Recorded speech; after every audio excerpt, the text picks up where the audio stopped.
hasil tugas mata kuliah agroindustri dan green teknologi kami dengan judul Kajian Literatur Pengolahan Limbah Kulit Jeruk sebagai Produk Ramah Lingkungan.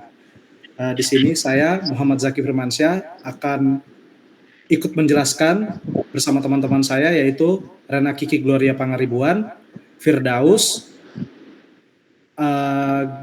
Genta Septian Diva, Diki Afriyadi, dan Mukhlisin. Tanpa berlama-lama lagi, mari kita masuk ke dalam materinya. Oke, baik bro. Jadi saya ingin menjelaskan dari latar belakang masalah kenapa kami mengambil judul ini. Permasalahan sampah menjadi isu lingkungan global yang semakin mendesak seiring dengan pertumbuhan populasi dan konsumsi masyarakat. Salah satu limbah organik yang melimbah namun belum dimanfaatkan secara optimal adalah limbah kulit jeruk yang mencapai 85.000 ton berat kering setiap tahunnya di Indonesia, khususnya Fakultas Farmasi UNER 2023. Kulit jeruk mengandung berbagai zat gizi penting seperti vitamin A, vitamin B, magnesium, kalsium, dan potasium yang menjadikannya berpotensi untuk diolah menjadi produk bernilai guna. Potensi ini membuka peluang besar bagi pengembangan produk ramah lingkungan yang tidak hanya membantu mengurangi volume limbah organik, tapi juga mendukung ekonomi sirkular dan praktik pengolahan limbah berkelanjutan. Untuk tujuan penelitian ini, untuk melakukan evaluasi terhadap kompetensi pengembangan produk-produk ramah lingkungan yang bernilai ekonomis dan ekologis, mengidentifikasi secara sistematis berbagai jenis produk yang dapat dihasilkan dari limbah kulit jeruk, disertai dengan metode pengolahan yang digunakan dalam proses transformasinya. Menganalisis beragam tantangan teknis dan sosial yang dihadapi dalam proses pemanfaatan limbah ini, serta mengeksplorasi peluang pemanfaatannya dalam mendukung prinsip zero waste dan pemberdayaan masyarakat berbasis lingkungan.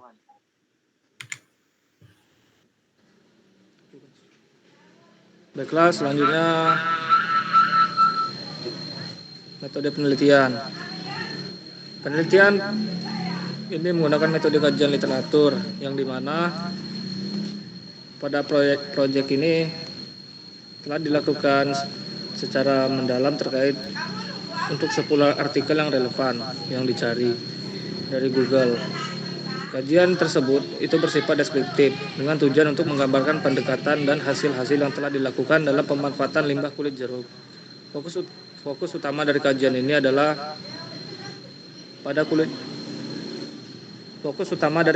adalah pada jenis produk yang dihasilkan, metode pengelolaan yang digunakan, serta tantangan dan peluang yang muncul dalam pengelolaannya. Melalui pendekatan ini, kami ingin menggambarkan bagaimana limbah kulit jeruk bisa menjadi solusi inovatif dalam pengelolaan limbah yang berkelanjutan. Next.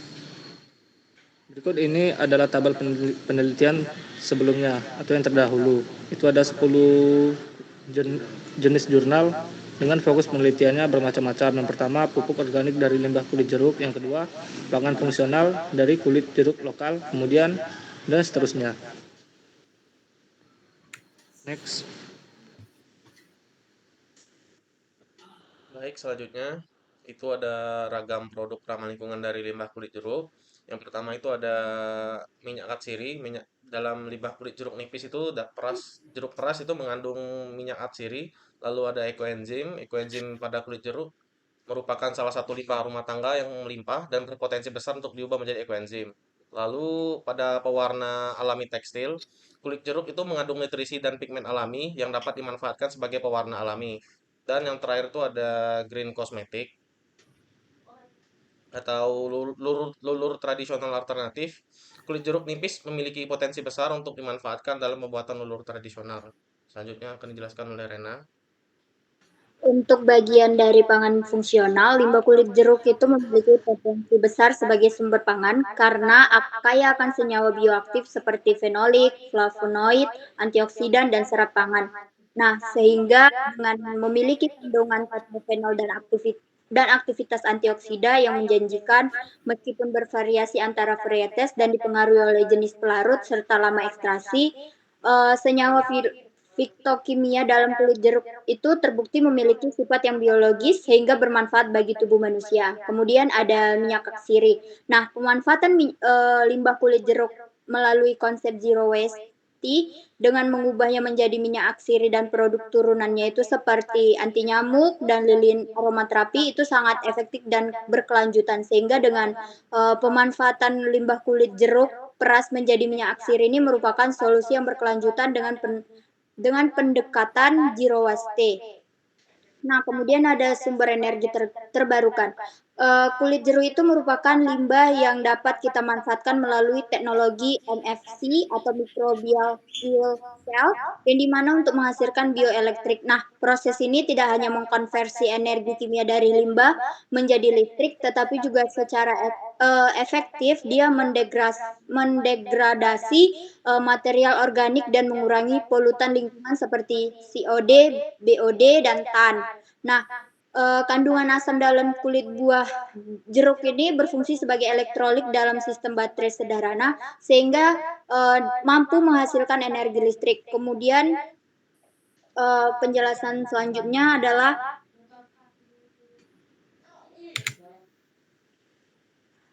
untuk metode pengelolaan limbah kulit jeruk. Ada beberapa metode yang melalui literatur yang telah kami baca, setiap jenis produk yang dihasilkan dari limbah kulit jeruk itu memerlukan metode pengelolaan yang berbeda-beda tergantung pada tujuan dari pemanfaatannya.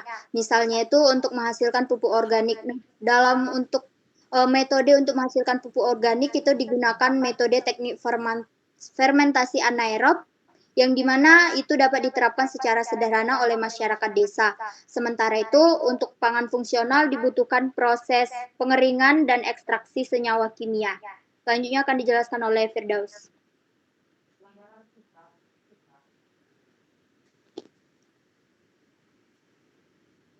Baik, untuk pada tabelnya dapat kita lihat, pada tabel itu ada produk dan metode pengolahannya. Pada pupuk organik itu menggunakan metode pengolahan fermentasi anseorot.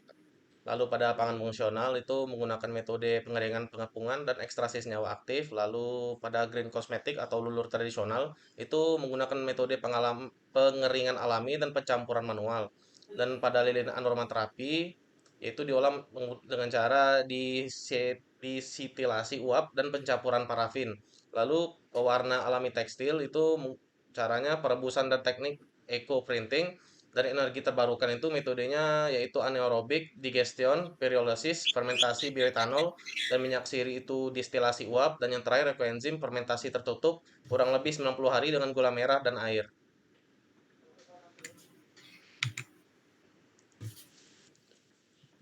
Selanjutnya, tantangan dan peluang. Untuk tantangannya, yang pertama, dalam proses pengolahan limbah kulit jeruk tentu tidak lepas dari berbagai macam tantangan. Beberapa di antaranya adalah rendahnya pemahaman masyarakat, keterbatasan alat, serta lamanya waktu fermentasi, khususnya pada produk seperti exoenzim. Selain itu, dari sisi teknis, stabilitas warna alami untuk tekstil dan efektivitas ekstraksi senyawa aktif juga masih menjadi kendala. Untuk peluangnya, namun di balik tantangan tersebut terdapat peluang besar. Pemanfaatan limbah ini dapat meningkatkan kesuburan tanah, memberdayakan ekonomi desa, serta mendukung produk-produk ramah lingkungan yang kini semakin diminati pasar. Bahkan pendekatan ini menjadi media edukasi penting dalam membentuk kesadaran masyarakat akan pentingnya pengolahan limbah berkelanjutan. Implikasi penelitian. Penelitian-penelitian yang dikaji memberikan kontribusi nyata terhadap pengolahan limbah yang berkelanjutan. Misalnya, pengolahan limbah kulit jeruk menjadi pupuk organik cair dan eksoenzim tidak hanya mengurangi volume sampah, tapi juga memperkuat edukasi dan pemberdayaan masyarakat dalam mengelola limbahnya sendiri. Dalam bidang kosmetik dan tekstil, pendekatan berbasis limbah mampu mengurangi penggunaan bahan sintetis, sekaligus mendukung industri hijau. Penelitian ini juga menunjukkan bagaimana limbah dapat menjadi sumber nilai ekonomi, mendorong kemandirian lokal, dan memperkuat prinsip zero waste dalam kehidupan sehari-hari.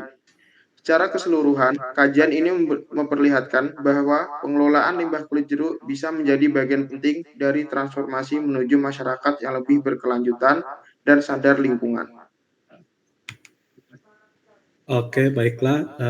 Dari penjelasan yang telah disampaikan oleh teman-teman saya dapat disimpulkan, dari hasil kajian literatur ini dapat disimpulkan bahwa limbah kulit jeruk bukan sekadar sampah, tetapi memiliki potensi besar sebagai bahan baku produk-produk ramah lingkungan. Produk yang dihasilkan sangat beragam-ragam, mulai dari pangan, fungsional, kosmetik alami, hingga sumber energi yang terbarukan. Berbagai metode pengolahan lingkungan seperti fermentasi, destilasi uap, dan ekstraksi senyawa aktif tergantung pada jenis produk yang ingin dihasilkan. Meskipun terdapat tantangan teknis dan sosial, seperti minimnya alat dan pengetahuan masyarakat, namun peluang pemanfaatannya sangat luas, baik dalam peningkatan ekonomi lokal, edukasi lingkungan, maupun kontribusi terhadap praktik zero waste. Dengan demikian, pengolahan limbah kulit jeruk merupakan solusi nyata dan strategis dalam mendukung pengelolaan limbah berkelanjutan yang berbasis pada partisipasi masyarakat dan inovasi lokal. Sekian dari kami kelompok 4. Jika sekiranya ada kesalahan maupun salah pengucapan kata, kami mohon maaf. Dari saya akhiri. Wassalamualaikum warahmatullahi wabarakatuh.